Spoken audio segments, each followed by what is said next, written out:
Welcome back to another metallic installment of Metal Album Warfares here on Metal Ben's Chronicles, and we got a great episode lined up for you today here. We're gonna talk about two classic thrash metal albums from the late 80s, both bands' third studio albums. Yes. So we're going to go to the New Jersey area and talk about the East Coast thrash metal band, the mighty Overkill, with Under The Influence. Came out in 1988 on Megaforce Records, Atlantic Records. So yes, major label distribution for, Overkill versus the almighty Bay Area thrash band, I believe from San Francisco, California. I'm talking about the almighty Exodus with their third album, Fabulous Disaster.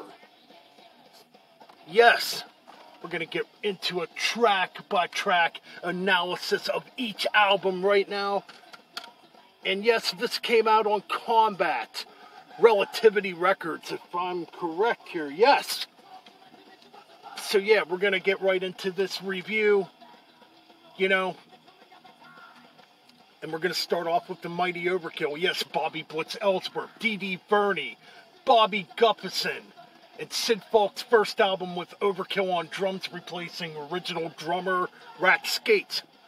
Anyways, we're going to get into a track-by-track analysis. Like I said, let's start off with the album opener, the furious, the ferocious, thrashing shred. What a great way to begin this freaking album. Right away you'll notice the raw production here. Back when production didn't matter on metal albums. People nitpick so bad nowadays when it comes to production. Anyways, we're not going to talk about that. Let's just get into talking about this classic here. Shred begins this. Just a killer, awesome thrash metal tune, man. One of my favorites off this freaking album. Then we get into Never Say Never. More, groove-oriented mid-pace, and that's the beauty part about Overkill. They would take elements of thrash metal, mix it up with the really heavy stomping groove type of sound. Add a little bit of hardcore punk in there, and add some punk influences in with their sound, and yeah, mesh it up all together, and you get Overkill. And D.D. Verney's incredible bass playing, one of the most underrated bass players in all of metal, in my opinion. Anyways, yeah, Never Say Never, good track. Hello from the Gutter, Hello from the Gutter, one of the most popular tunes on here. Had a music video made for it at the time, yes. This track right here is a strong punky influence, kind of similar to Anthrax's cover of Antisocial from State of Euphoria. Yeah, man. Again, yeah, it's got that punky vibe to it. It's a cool track, though. Really awesome stuff. Then we get into probably my favorite track on here. That's debatable yet because so many damn good tracks on here. Mad Going World. Damn, what a great track. Yes. Just killer stuff. Great thrashy tune, man. Then we get into Brain Fade. Pretty cool thrashy tune also, man. Good stuff so far here on this third Overkill album, excuse me there. So then we flip it over to Drunken Wisdom. What an amazing track this is. Begins with a melodic acoustic intro played by Gustafson, Bobby anyways, fuck it. Kind of stuttering my words there. Anyways, let's just get on with the review. You get where I'm coming from. Bobby Gustafson. Blah. Anyways. Drunken Wisdom. Cool track, though. Then it goes into this really, really heavy, detuned riff. Just a chuggy, heavy riff. Killer stuff. Then it turns out to be full-blown thrash metal, man, and it's just a killer track, man. Yeah. End of the Line is next. The epic off of this freaking album, the longest track on here. Definitely has a new wave of British heavy metal type of vibe going on here, especially that middle section. It really reminds me of something that could have been on the first 2 Iron Maiden albums, maybe Number of the Beast to an extent. Yeah, just a really good instrumental section in the middle of this track, man. Head First is next. Probably, if I were to say there was a weaker track on here, it would be Head First. It's still a good track, though. Still solid, still pretty thrashy. Yeah. Then we get another epic to close this freaking album out. Yes. Overkill 3, Under the Influence, the title track here. Oh my god. Just a great, thrashy, heavy tune, man. What more could be said? Bobby Blitz Ellsworth sounds freaking awesome on here, man. Yes. To me, this is the album where Bobby Blitz's voice really comes into form. You know, just great stuff, man. Yes. Anyways, this would be the sequel to Overkill 2. The Nightmare continues, you know. Then you got Overkill 1 on Fill the Fire. You know, you get the drift. Anyways, cool stuff right there. So then we move over to an album that came out in 1989, the following year. Album number 3 by Exodus, Fabulous Disaster. We got freaking Steve Zetro Sosa on vocals, Gary Holt on lead guitars and rhythm guitars. We got Rick Hunnot on lead and rhythm guitars. We got Ron McKillop on bass, and we got Tom Hunting on drums. Zetro's second album here with Exodus, and what a killer follow-up to Pleasures of the Flesh. So we got Last Act of Defiance to open this freaking album. Just a slamming, thrashy tune. Begins with spoken words. You know, obviously, I mean, and it just fucking turns into a killer, thrashy tune. Love this freaking track.